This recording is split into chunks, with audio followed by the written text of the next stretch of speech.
Yeah. Sounds so good, wouldn't you agree? Turn that shit up. Shot for you, shot for me. Only the real can relate. Mike Fuego. House of Fire. Amazing Most. It's privy. This for that part of me that was styled by poverty. The hood in my veins now was clogging my arteries. It gave me vision, it also made it hard to see. I seen the artistry within the armed robbery. We got our 3-bedroom from a lottery, where you could catch a leg wound trying to find your key. You need that extra leg room when you find a V. Richer in the fansoons is what we bout to be. Brick sales, now every lobby got fish scales. Broke women who only hobby was rich males. You do 1 3 to 9, you take a big L. Then they throw that in your face, now how that shit smell. I'm coming home better than I used to be. I know the man in the mirror gon' shoot for me. I don't really trust niggas, truthfully. It's the privy, no motherfucking juice for me. I played them project games. Before Bloods and Crips, we had project gangs. They tried to jump me after school, but my projects came. Somebody ate your food, you had to digest pain. Damn. We came a long way from cane dealing. The whole ways with the paint peeling. I swear to God, I must have seen 1 billion, but never even saved 1 million. The roof gone, we could change ceilings. The good guys, they the same villains. I woke up, I had a strange feeling. Bitch, I'm feeling like Dame feeling. I'ma be my own boss, any cause. Fat boy, 10 chains, no shirt. Ricky Ross putting on for my city. Now it's time they get me off. Been too long in this city, where the fuck I'm getting lost? You from where I'm from? You done what I done? You love Noriega, you was eating on the run. Police hit the door, they just beat it like a drum. It took me out that zone, that weekend wasn't fun. Now I just laugh when I'm looking back. I used to have to crash where I cooked the crack. I'm on the stage with a crooked hat, feeling like Big when he said, probably in a city I ain't never been. Trying to get some pussy I was never in. Tell them motherfucking haters that I'm better than Kelly rolling in my future, it'll never end. Tell a #1 producer who's the better pen. From a soldier to a shooter to a veteran. Damn, Q, it be stupid to dish you. Even your superficial flows are super official. That last bar there wasn't even mine. Yay sniffing, I just did a Yeezy line. Way different, and I can't be defined. Stay pimping, and you know I'm keeping mine. It's for that part of me. It's for that part of me that was styled by poverty. Yeah, it's for that part of me that was styled by poverty. Woo! Mommy, I miss you. Yeah.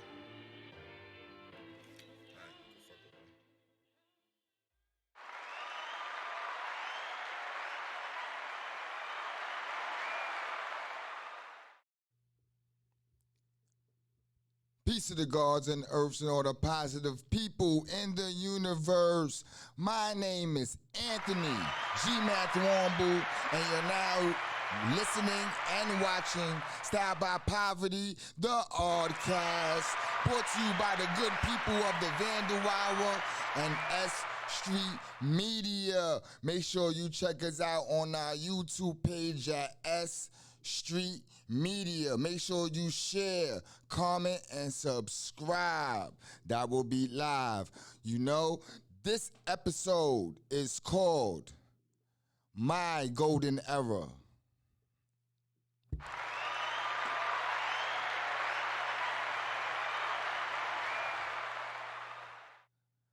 I want to start this episode by first saying happy birthday to my man, Facts on Wax.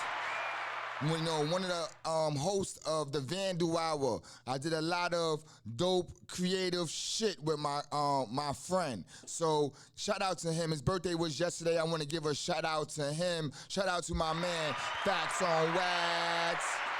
You heard? Also, man, last night, man, you know, I like to tell y'all a little bit about what I be doing offline and when the cameras ain't rolling and when, you know, shit that y'all don't get to see.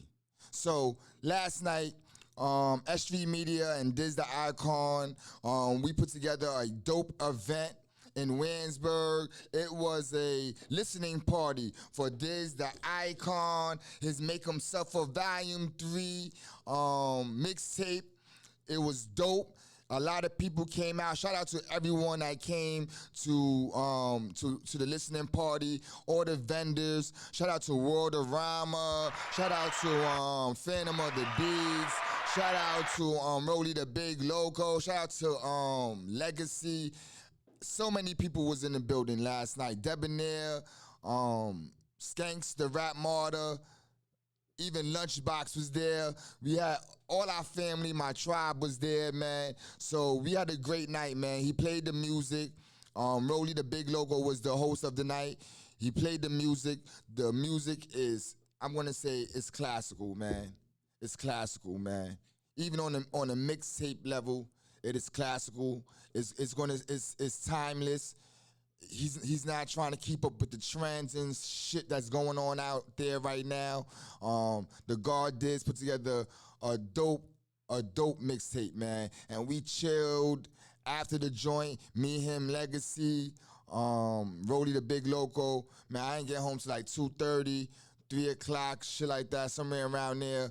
It was just a great energy, man. Great energy, man. And if you don't know, we throw events every weekend, usually on Saturdays, man. And you know, lately we got a dope momentum going on. So shout out to everyone, all the vendors, all the artists, all the performers. Shout out to Snooze, who performed, Bottom Line performed, Frankie Smacks performed, a lot of dope MCs, man, and even Debonair also, man. So it was just a great night, man. Great night. Also, man, my mother texted me a couple of days ago. You know, I like to talk about my moms on the show, man. She's like, I want to say, she's like the silent executive producer of Style by Poverty, dead ass. So she texted me, and she said, if you stop smoking cigarettes, she'll stop eating pork. And the reason why she said that, because I was at her crib this week, and we was building. She told me that, you know, I should stop smoking it and shit. So I'm like, you don't eat well. You know what I mean? All that stuff that you're eating is not good for you. And I think, you know, she probably thought about it and was like, maybe he's right. And so the next day she texts me and was like, if you stop smoking cigarettes, I'll stop eating pork. And my answer to that is,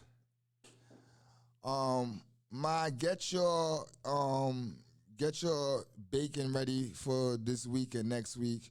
Your pork bacon, cause I'm still smoking my Newports. I know I don't supposed to be smoking Newports.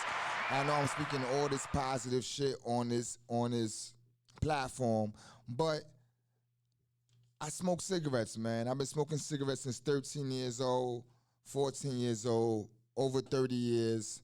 So it's not good for me, but right now I'm just not in a place that I could stop smoking.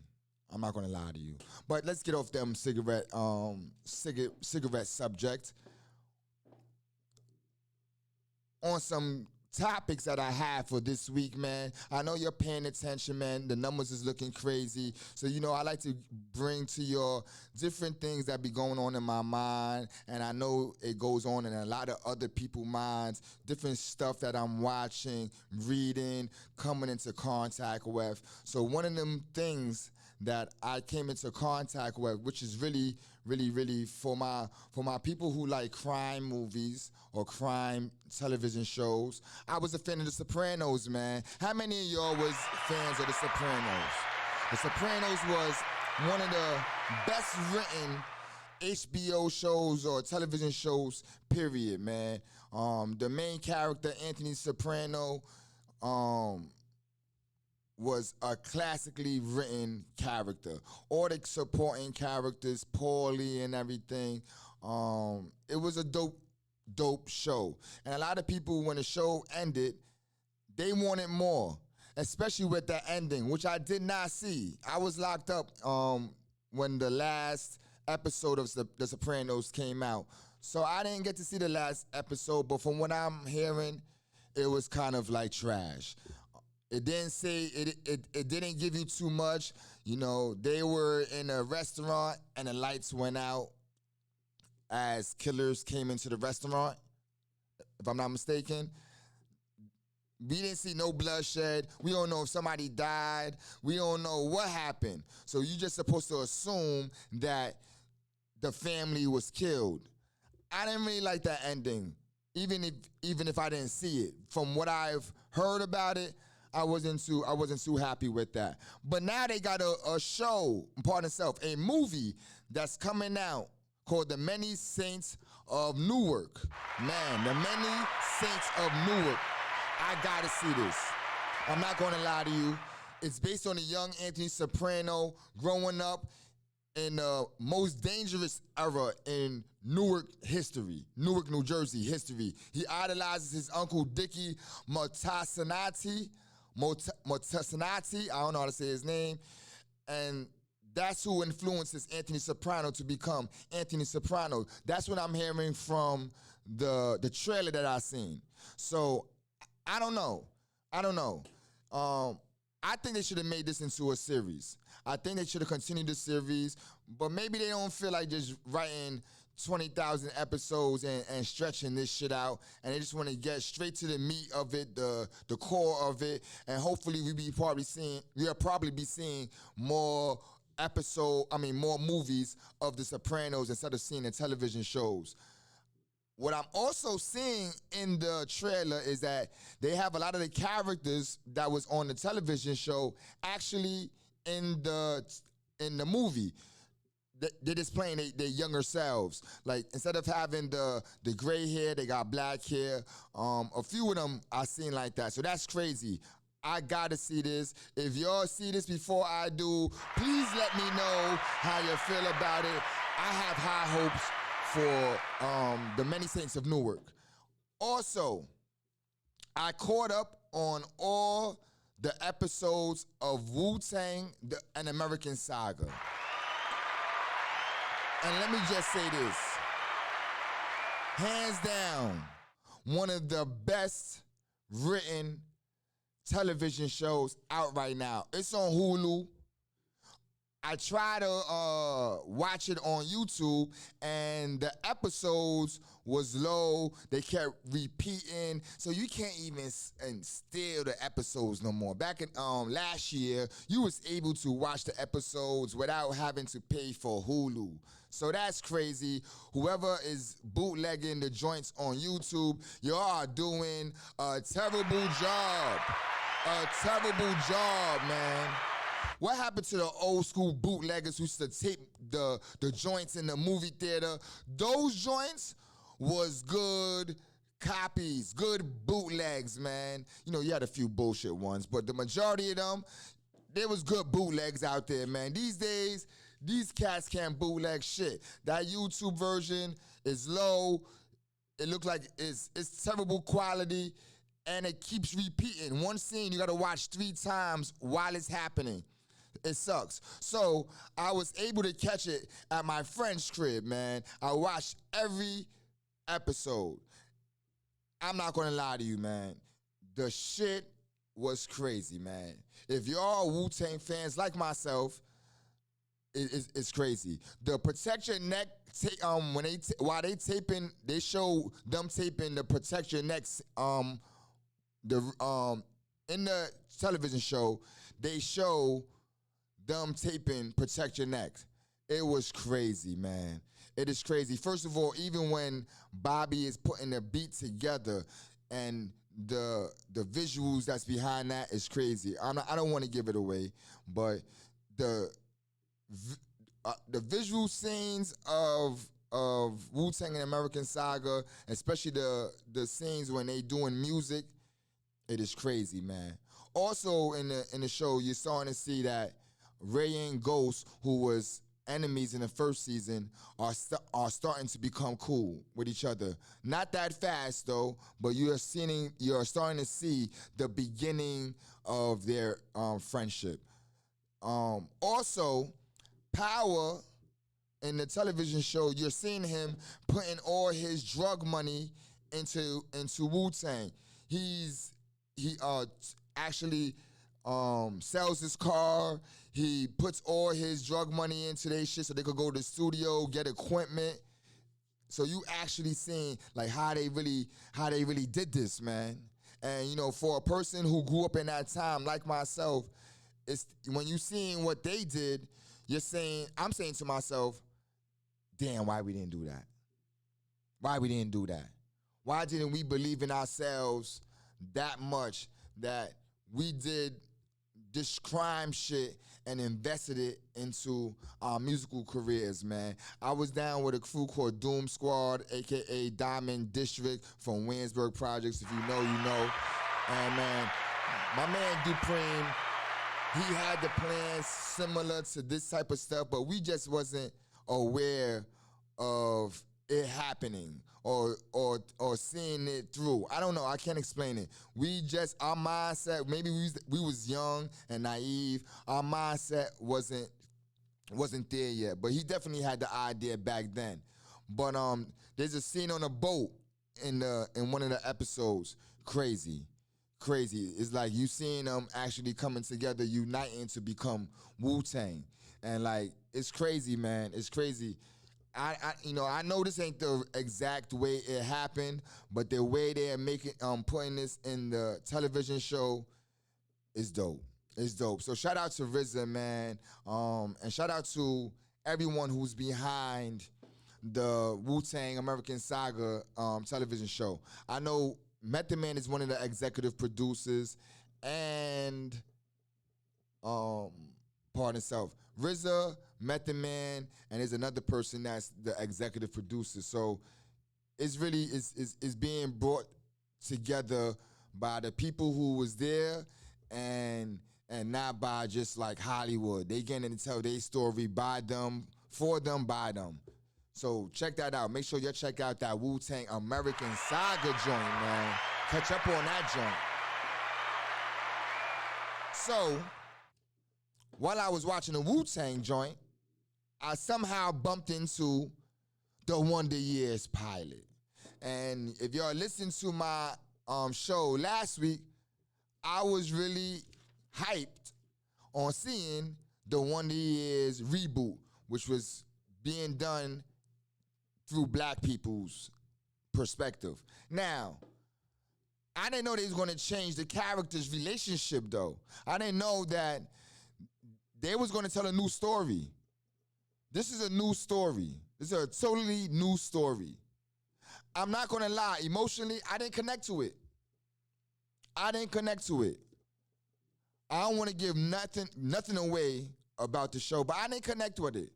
Maybe that the fact that I seen the Wonder Years in 1988, if I'm not mistaken, it came on, the first episode came on after the Super Bowl. This is what my cousin Justice told me. He said that we was very hyped when it happened. I forgot when it came out, but he remembers this, us being hyped about this television show. But I'm not gonna lie to you. Now that I'm an adult, maybe that's why I'm not connecting with it, because I'm not a child no more. Maybe that's what it is. I'm gonna wait for me to see the second episode to really give you all my opinion. But I'm gonna give this a thumbs down for the pilot episode. I thought the shit was trash. I'm not gonna lie to you. I'm sorry, tribe. I'm sorry, but I'm not really feeling it. I'm not feeling it. If you feel any way different about it, let me know. Let me know. I want to know. Maybe I gotta watch it again. But if you feel that it was trash or it's good, let me know in the comments when this drops on YouTube. On to another subject, man. You know, speaking about YouTube, I've been getting a lot of feedback from all my peoples, man, about Style by Poverty. A lot of people are liking. A lot of people like the show. I appreciate y'all, man. I appreciate y'all. I put a lot of work into this show, man. I just don't throw shit together. I'm not coming in here freestyling. I'm not gonna lie to you. I was actually kind of nervous doing this episode. I set my standards and my bar high. So I don't want to come in with nothing less than what I delivered. And, you know, so I'm really putting a lot of time and effort and thought into producing Style by Poverty. But I've been getting a lot of feedback from a lot of people. Everybody is hitting me up about the show. Shout out to Joanne, who I went to BCC with. That's Boston Community College. She gave us a shout out on the YouTube page, and she also hit me up personally. It was like, yo, the shit is dope. Shout out to my man Darren. He also texted me and said, yo, I like what you're doing. I never knew your name was GMATH. I mean, never knew your name was Anthony. Yeah, that was funny.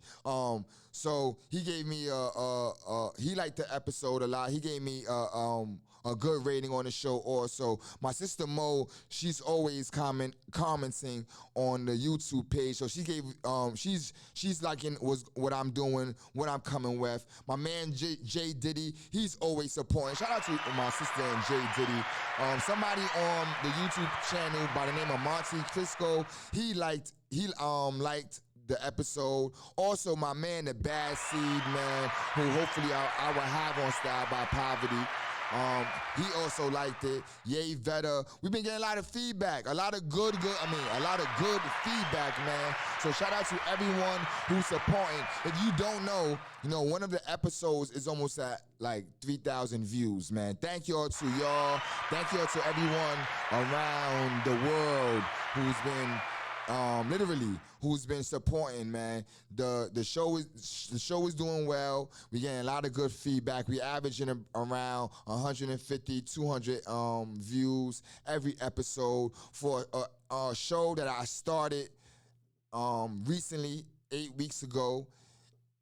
To have close to maybe 4,000 views already is a blessing, or maybe more than 4,000 views. It's a blessing. So please like, comment, and subscribe, man. I need y'all to connect with the platform. Really give me some feedback, because that's how the show grows. I need that, especially in this digital world. They're not giving you nothing unless you have these things that I'm talking about, man. So on the last episode, I was talking about hood television shows. And I hate saying I was talking about hood television shows. Some of my favorite hood television shows. I spoke about, I believe, Good Times. One of my favorite shows, as I said, is about the projects in Chicago. It was very relatable to a person who grew up in Williamsburg projects in Brooklyn. So I really connected with Good Times. Good Times was one of my favorite shows. Another, I'm going to consider a hood show, is the Jeffersons. Why I'm going to say that, even though they lived in a co-op, which was big back then, it's still a hood show. They come from Harlem. They even had a gang episode on the Jeffersons, which was crazy. If you ever saw the gang episode was crazy. George and Willis had to go to the gang's hideout. They thought that Willis' daughter was there. Dope writing. Norman Lear wrote that whole television show. Great. But when you watch the Jeffersons, you're looking at the black version of Archie Bunker. If you didn't know, the Jeffersons actually come from Archie Bunker's show. which was All in the Family. The Jeffersons come from All in the Family. So if you watch All in the Family, you see what Archie was on. He was kind of like a racist, bigoted person. Well, George is kind of the same thing, just the black version.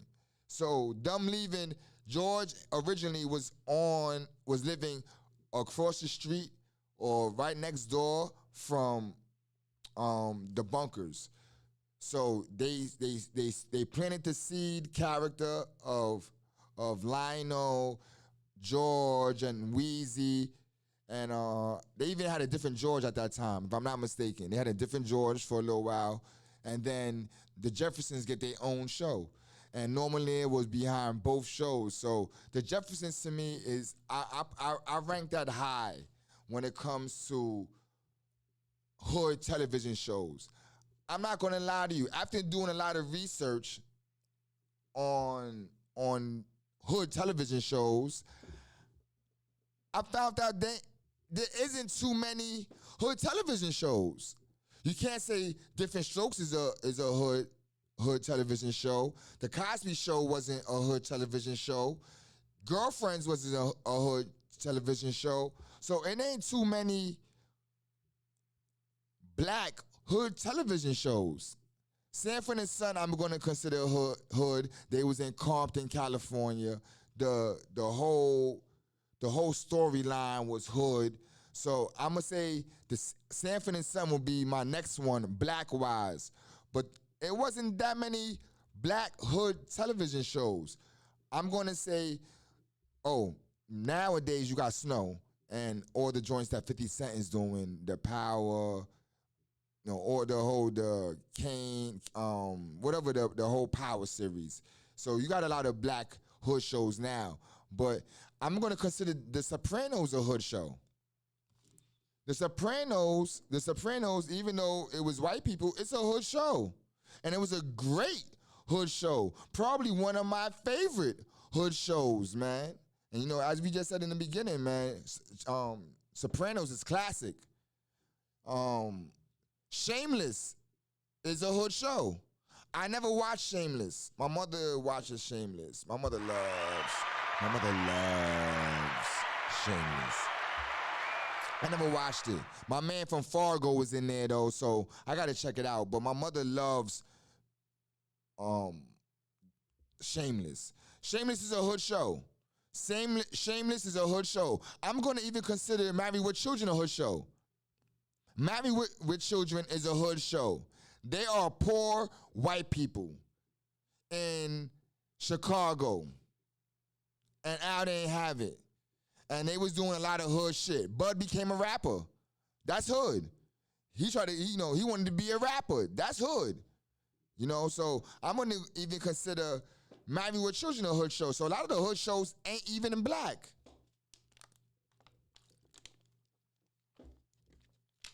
Some of them are white. I gotta say that. One of the hood shows, but this hood show, hands down,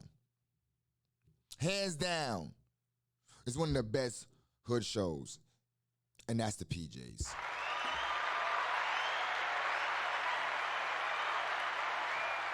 The PJs was a classic hood show. It was created by Eddie Murphy, first of all. I got a secret about Eddie Murphy with me and myself and my family. I don't want to go into it because nobody ever believes me. Nobody ever believes me. One day, if you ask me, I'll tell you. You know what I mean? If in the comments, you could go in the comments and let me know if you want to know my Eddie Murphy situation. I have an Eddie Murphy situation. Not a negative, it's a positive one. But yeah, there's a connection there between me and Eddie Murphy. If you want to know, let me know in the comments. Hit me up. I may go into the story one day. So, the PJs was a great show. The PJs was a great show. It was animated, which was ahead of its time. It was, a lot of this animation shit was after. Eddie Murphy was ahead of the curve. This was really a hood show. The characters on the show was really hood. You know, I'm not gonna lie to you. I haven't seen nothing like this nowhere else. I'm mad that he did it as an animated show. Even though it wasn't a cartoon, he did it like not puppeteering, but claymation, something like that. You know, it looked like it is clay. I think it was claymation that they did, but it wasn't real. It wasn't like real people. I think if they would have did this, Eddie Murphy would have did this as with real people. It would still be around to this day. He had characters like Juicy Hudson, Smokey. Smokey was a crackhead. Smokey was a crackhead.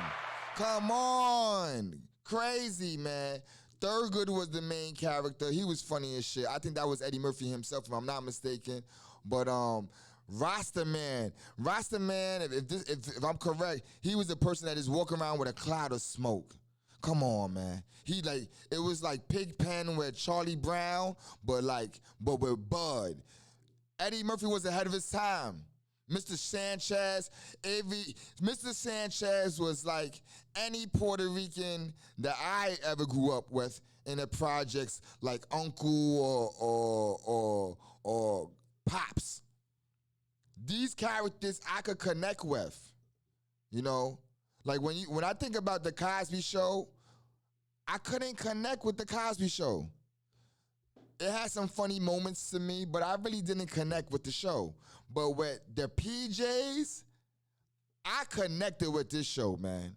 This is one of the best written shows, best character-based shows that ever came around. Fuck being a hood show, but a good show, period, man. If you never watched the PJs, you need to watch it, man.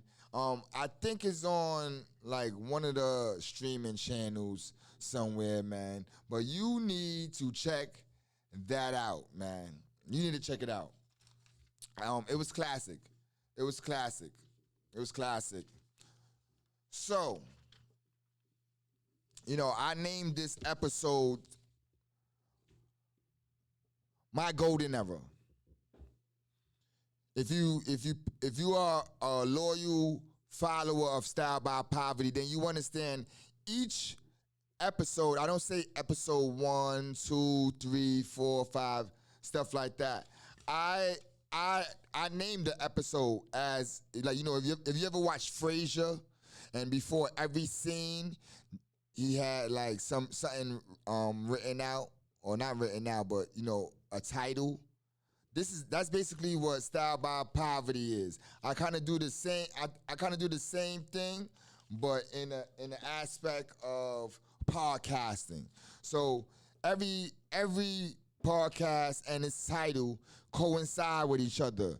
You know, different things connect with each other. But this one is called My Golden Era, and the reason why I want to talk about, you know, hip hop more intensely was because, you know, hip hop has been a major rock in my life.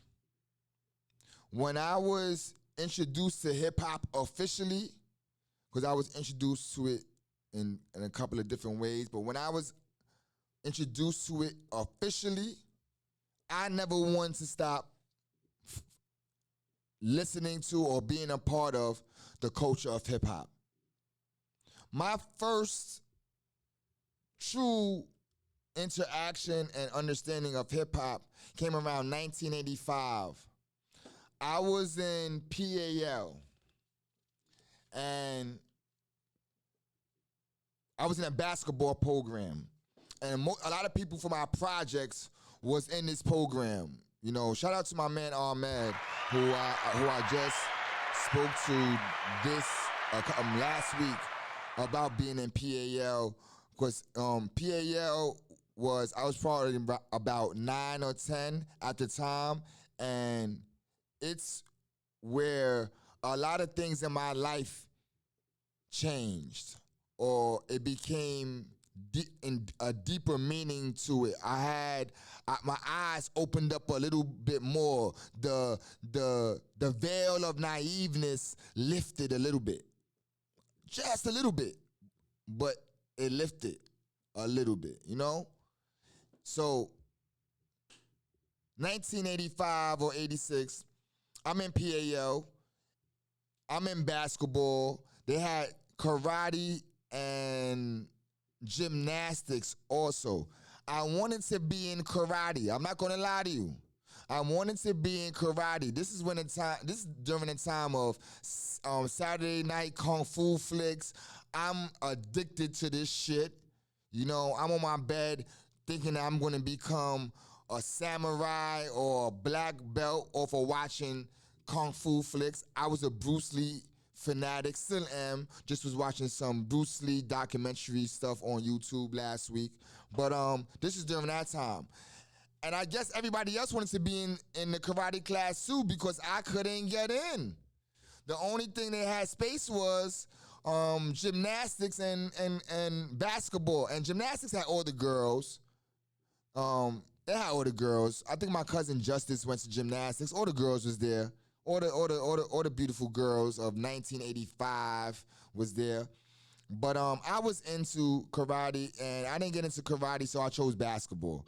There was a time that I wanted to learn how to play basketball. I thought I could probably, do something in that field, but I didn't. I wasn't that good. And in this program for PAL, I was just learning how to really play basketball, even though my father really knows how to play basketball. But I learned in PAL. I didn't learn. I just was there amongst the older kids and shit like that. But during that summer, we had lunch one day. And when we went to lunch, they used to play the radio at lunch. All the dope music that was out back then, you heard in the lunchroom. So when you go there, I sat with kids from my projects. We got our food and shit like that. Brown bag of food. This summertime. The brown bag from school and shit. We got the brown bag, apple, maybe a pizza or the beef patty or the hamburger. Maybe might even have the peanut butter and jelly, whatever. You get your bag, you sit at the table. So I'm sitting at the table, and the radio is playing and shit. And the song that comes on is but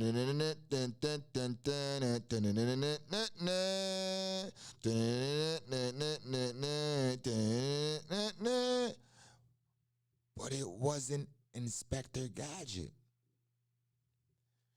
I'm bugging the fuck out. Like, what the fuck is going on? Inspector Gadget? They playing Inspector Gadget on the radio? I didn't know what was going on. But then I hear this beat behind it, right? And it's like, it sounds like some drums, percussions or something behind the Inspector Gadget shit. Inspector Gadget didn't have these drums on the cartoon. So I'm bugging out, like, what the fuck is going on? And these dudes are saying words over this beat. And I'm enthralled. I'm stuck. I'm like, these guys are saying words over the Inspector Gadget beat, and it's on the radio. What is this called? Now, prior to this, I heard Sucker MCs. I heard Little Brother. I heard AJ, up in the Bronx where the people are fresh. There was one DJ who could rap the best. He was down by law. He was ready to play. That's right, yo. His name was AJ. But I didn't understand that was the culture then. I didn't put those pieces together. I seen graffiti on the trains. I seen dudes rocking certain type of clothes. I hear the music. I see the culture in like the way people speak, but I don't know that is called hip hop. But That song, when I heard the show, Dougie Fresh, Slick Rick, I wanted to know what the fuck that shit was. That was my true understanding of all these pieces that I've seen already, like the break dance and all that stuff. All these pieces is under one umbrella. This is the common denominator amongst these things. These things is under one thing. And I don't know what it's called, but I'm soon to find out. It's called hip hop. You know, I'm 45 years old. Hip hop is only like 2-3 years older than me. So I'm literally a person who was born in the beginning or the conception of hip hop. I may not understood it, but within the first 10 years of its inception, I was there. I understood. You know? So people probably think, you know, that is my golden era. You know, I'm not gonna lie to you. That day is my true awakening to hip hop. I went home, asked my sister what it was. I asked my sister, you know, can you show me how to do that, or I want to be able to say the song that I heard, and she wrote the words down for me and everything, and that was my entrance into hip hop. That was my true beginning. You know, I wanted to break dance, I wanted to DJ, I wanted to rap, I wanted to do graffiti. You know what I mean? I wanted to know the knowledge about it. You know, I automatically was connected. And a lot of kids my age was going through that at the same time. You know? When I think about this time, you know, because, you know, I'm around the music industry a lot. People think that people might even consider me a part of the music industry. I don't know. You know, is Da Vinci an artist, or is he an engineer? You know? That's how I look at it. I like to do a lot of different things. And, you know, music is just one piece of that. But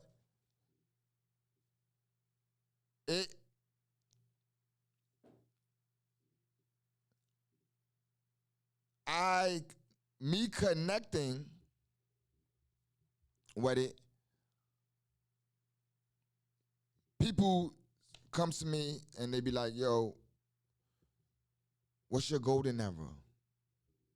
What's your golden era? What period of time do you feel that hip hop was at its purest or at its best? I'm gonna say this: I have no golden era. To me, there is no golden era.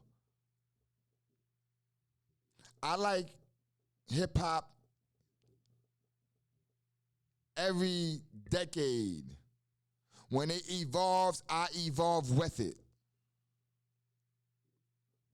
Hip hop to me, you know, every year I got a whole list of people who I really, really like. New artists. I find new artists' music, you know, and I connect with them. Different age groups. I'm not gonna lie to you, it feels kind of weird sometimes when I'm really tuned in to a person who's 22 years old. But I was born and raised in the culture.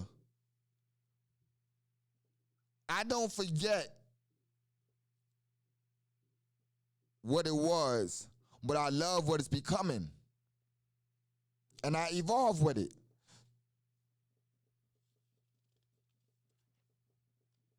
You know, it's funny when you hear people my age analyze and judge hip hop in this generation. They forget that when we was listening to it, the dudes that came before us, they thought that what we was listening to was whack. These dudes were listening to Melly Mel, Grandmaster Caz, The Furious Five, The Funky 4+1.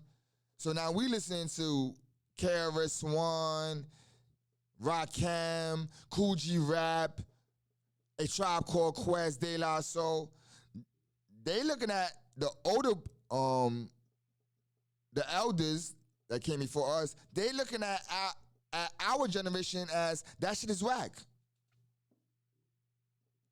That shit is whack. All y'all talk about is guns and drugs and, you know, they didn't like that shit. I'm not gonna lie to you. I wasn't a fan of African Bombada or Kumo D shit. No disrespect to them. Now that I'm older, I understand their music and I listen to it and I enjoy it for history's sake. I respect it and love it for history's sake. But a lot of it I don't connect with. It took me a long time. It took me to become an elder myself that I went back and started analyzing a lot of what they was doing before us. And I see a lot of their influence in our music, and I didn't know that at the time. I'm thinking I'm inventing something or I'm listening to someone who invented something, and it's just something that the generation before us did already. It just wasn't happening at the time when we was doing it. But a lot of people our age, they forget that. So when they listening to the drill music of today, or the new or the Drakes, the Blickies, the 21 Savages, the Roddy Riches, when they listening to their music and I'm talking about our age group, they listen to that music and they like that shit is whack. That's how the older ones reacted to our music and how we felt about it. People forget. And hip hop is of the time. If you don't know, hip hop is of the time. What the kids is doing is what hip hop is now. Not what we think it should be or what it was, but what's happening right now, that's what it is. Hip hop doesn't age. We age. The listener ages. But the music that's coming out is new to its time. It doesn't age. And to the person who's listening to it, they're going to age with it, so it won't age to them either. You know what I mean?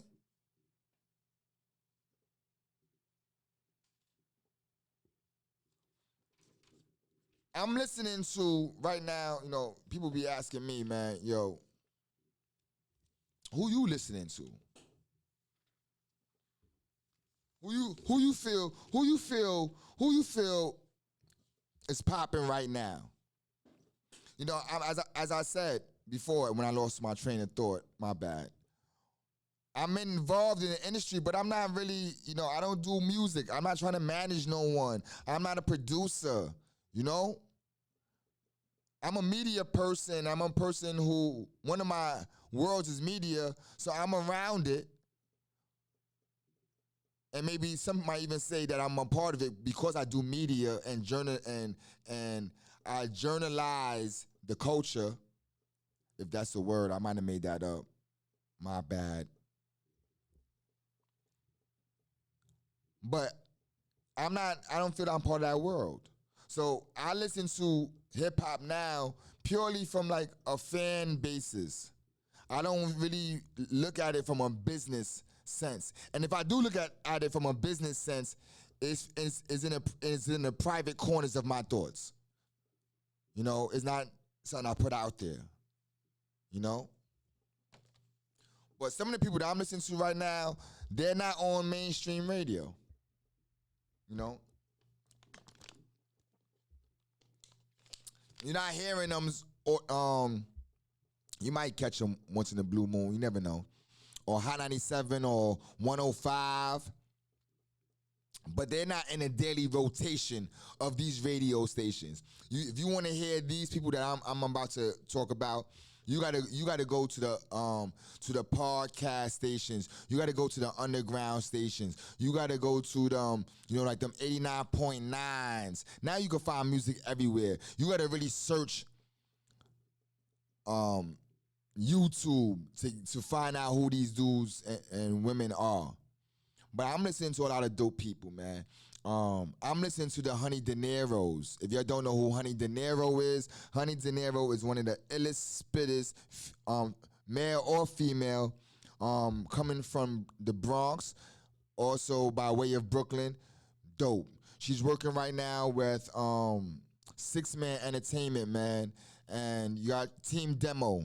Shout out to them. Shout out to Bad Seed and all them. But make sure you check out Honey De Niro. Honey De Niro is like, she's spitting hard, real street anthemish stories, you know what I mean? She also do a lot of, she got songs about love and breakup and shit like that, but where she really gets her shit off is when she's spitting that street shit, man. Also, man, let me give a shout out to my homeboy, my comrade from the sandbox, Greaseball Activities, aka Greasy Amens, man.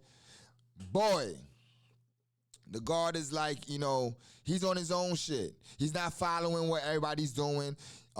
His wordplay is complex. He is definitely describing his worlds. He dropped some new music. If you want to check out any of his music, we do play it on the Fundamental Show on our S.STREET Media Radio show on Live 365. But yeah, the God is coming with metaphors, with rhyme patterns that are definitely not common. He invents his own shit, man. He's dope, man. He's really dope, man. Matter of fact, I got one of his joints here. This one is, I can't even see, but it says, damn, my eyes are so bad. This one is Soylent Green. I feel bad, my bad, man. I always do my show high, my bad, but I like to give dudes their props. Soylent Green, we had the listening party here at S.STREET Media a couple of years ago. The shit is fire, man. He dropped mad other music since then, but make sure you check him out. A person who's, if you in the underground scene right now, especially New York City, my man Debonair of City Life Entertainment. He is burning up every stage. He is killing shit, man. His stage show is one of the best stage shows that I've seen in a long time, man. He knows how to command the crowd, man. He's definitely he's a barbarian. That's one of his songs too. But he's a barbarian. He is a barbarian. He is coming with them bars, heavy metaphors, man. A lot of double entendres, things of that sort, man. You got to check him out. Debonair, man. Debonair, the Black Bruce Wayne, man. We just did the Icon listening party yesterday. He killed the stage there too, man. Also, man, I was talking to my man Bakeman Global. Bakeman Global, man. He used to be Chase Baker, but now he's gone global. Bakeman Global, man. I believe he was connected with Sony somehow. I don't like, he was connected with Sony. He dropped a project with them, somehow connected to Sony. A person, rapid spitter. He worked with Honey De Niro, Cortez, and Elegy. I got the song. I executive produced it with my man Cover, who actually produced the joint. Fire.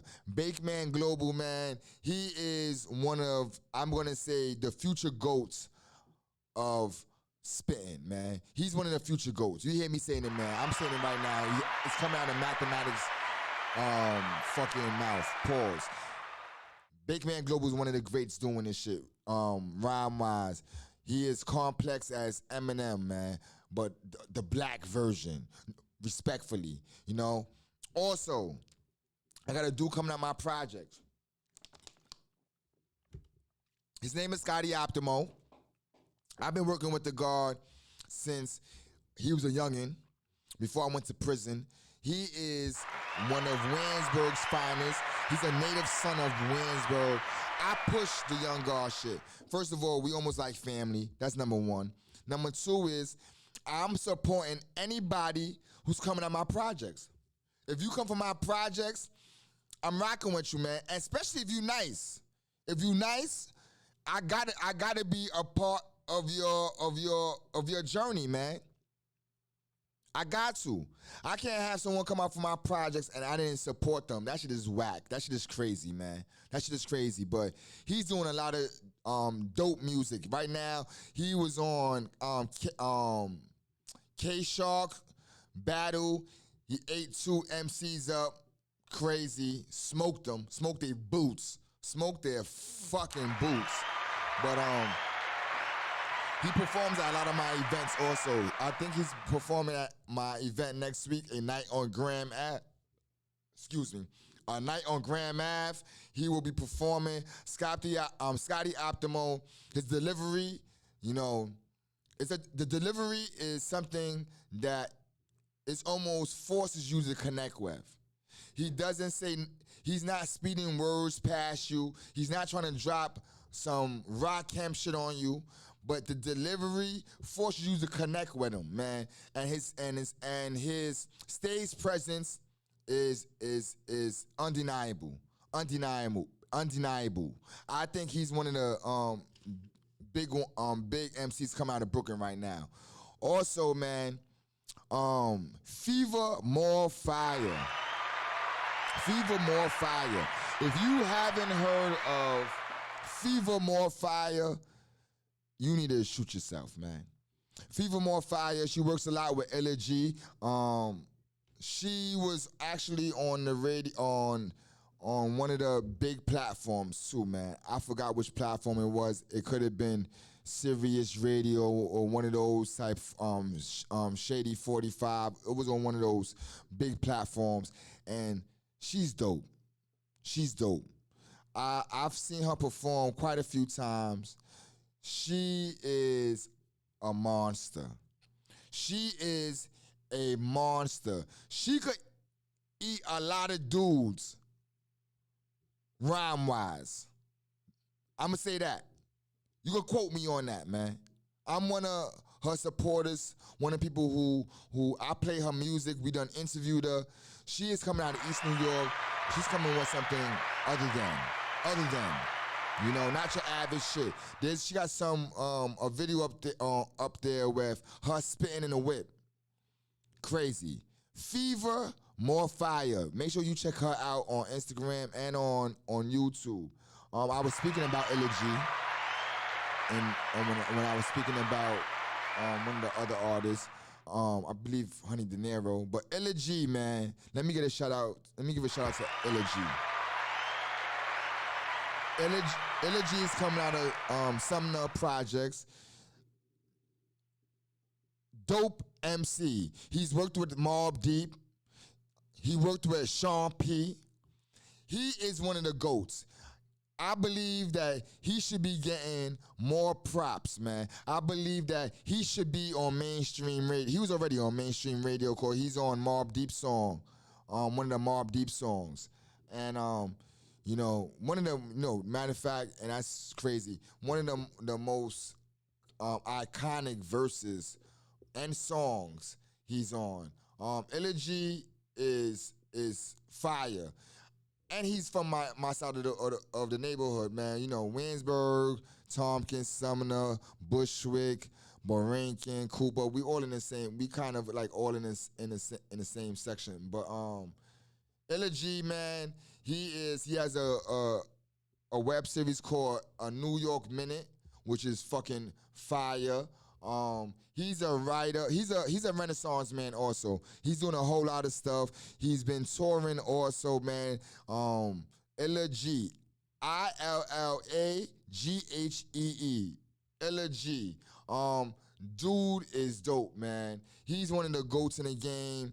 He's done worked with a lot of different people, man. And I don't think that he gets the props that he deserves, man. And to me, he's ill. The way he put words together, the way he put concepts together is crazy. It's crazy. Another dude I believe that's a couple of dudes I'm feeling that's rocking right now. Cortez, man. Cortez, the battle rapper, Illmatic, man. His record speaks for itself. He is one of the upper echelon of battle rap, man. Shout out to my man Cortez, man. That's my man, industry-wise and outside of industry, man. Cortez is one of the top tiers in his battle rap shit, man. He's been doing it for years. He rarely loses. I don't like to even attach loss to his name because it's a rare thing. He's done battle some of the illest in the game, man. But his music outside of the battle rap shit is crazy, man. He got a lot of hustle music, man. If you into that Raekwon, Cool G rap, Griselda vibe, Cortez, definitely as a person who comes from the battle rap scene, he's in that lane, man. He got his own lane. They call him Bodega. You know what I mean? He got a song called Bodega also, but he's in that lane, man. He's spitting dumb Pusha T drug tales, man. And the way he does it with his own spin, I like what he's doing, man. He got a song with Method Man that's fucking fire. I think he has more than one song with Method Man. I believe he has two songs with Method Man. But make sure you check out Cortez. Also, man, I know when you watch Style by Poverty, you know I open up the majority of the episodes except one with QU amazing song Style by Poverty. But outside that song, the guard got a lot of dope music. His him and Bottom Line is putting out a lot of dope material. Their music is under Privy Life and 95 Vibes. QU is like, and he also, and let me just say this, the guard deals with that battle rap shit too. He's also managing a group called GWO, Goon World Order. But the guard is doing a lot in this underground scene, man. He's making a lot of power moves, man. He's shaking and baking with the best of them. But his music, man, it's that shit, man. It's that especially if you in that vibe of the 90s, man. He's in that Griselda lane also, but he got his own shit and it's his own version of the street shit. But he got songs about women. He got songs about women cheating, a woman that was two-timing him and Bottom Line. Fire. And he's on his grind. He's outside right now on his grind. Another person, man, as I said, I spoke about him earlier, the Bad Seed, man. Shout out to the Bad Seed, man. The Bad Seed is I believe he's from Marcy, but he also lived in Williamsburg. He worked with the likes of Pumpkinhead, aka PH, God Bless the Dead, who's like kind of like one of the founders of battle rap. But the Bad Seed worked with a lot of different people. He worked with Mims also back in the days. I believe he was signed to Warner Brothers. He's running he's part of or running 6 Man Entertainment. He's also part of Team Demo. I believe he's part of, he got a podcast now he's doing with the Weekly Rap Guards. The Bad Seed, man. One of them MCs that a lot of dudes can't fuck with either. Hands down. I believe that he should be in the upper echelon of this game. You know, he's already been amongst that crowd. So I don't know why he's not there, but right now he's grinding hard. He's putting in a lot of work. I believe, or I know, next year we're gonna be hearing a lot more of the God. The Bad Seed, man. Make sure you check out The Bad Seed.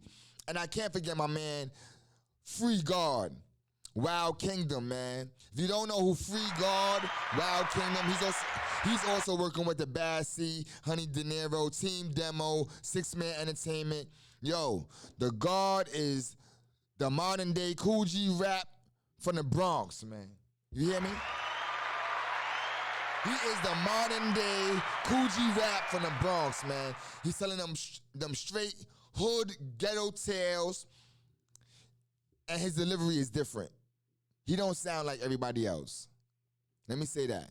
He doesn't sound like everybody else. That's big. Because these days, everybody sound like someone else. And I know it ain't nothing new under the sun. But damn. And he's a breath of fresh air. He's coming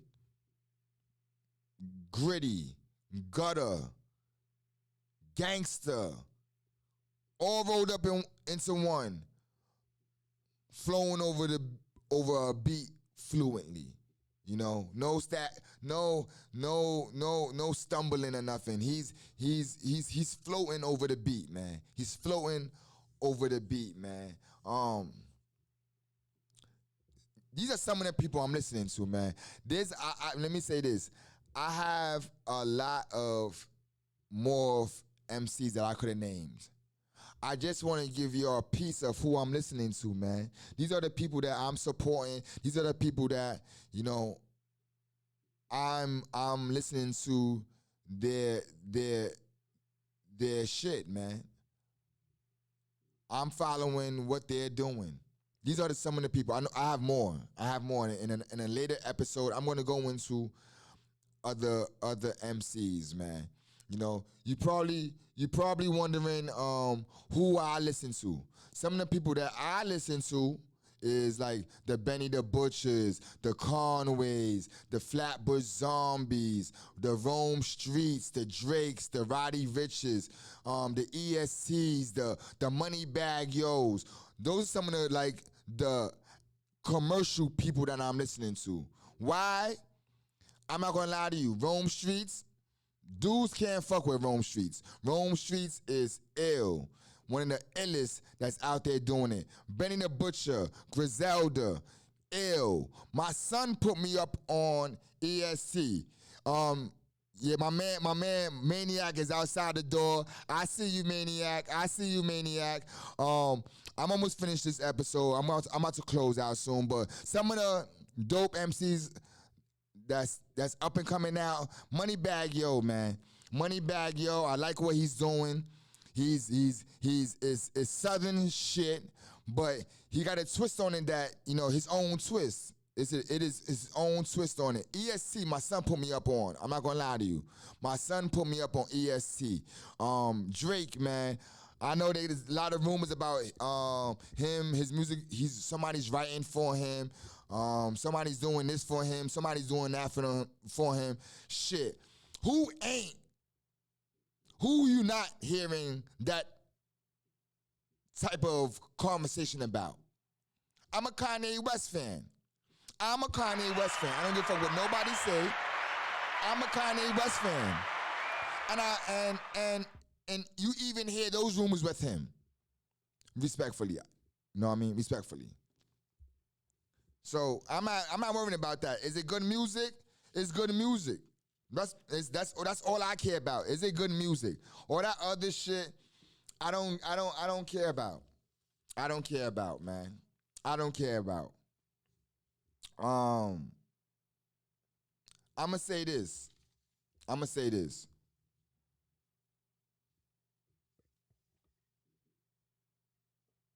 Hip hop right now, some might say is being weaponized against us. I wanted to say this real quick. Hip hop is some say hip hop is being weaponized against us. Sexually, violent-wise, drug-wise. And the reason why I'm saying this is it seems like the biggest people that's winning is either talking some sex shit, some violent shit, or some drug shit. And it seems like they get the biggest platform, they get all their attention, and so, shit falls down the hill. And our kids is on the bottom of that hill. And so you really got to pay attention to who you're listening to and who your kids are listening to. Because, hip-hop is, they got control of hip-hop. We sure don't. When we think it's about the culture and all that shit, we have no control over the culture. If you think you do, then you're lying to yourself.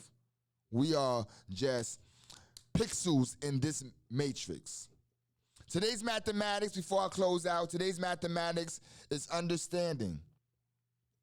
Understanding is the manifestation of one's knowledge and wisdom.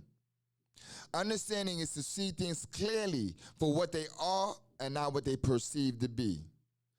Understanding is to use your third eye to see everything for what it is. The third eye is the third eye. The third eye is the mind. The third eye is the mind. You gotta not listen to what they saying and what you see, but you gotta listen with your third eye and feel what's really happening. Your third eye is discernment.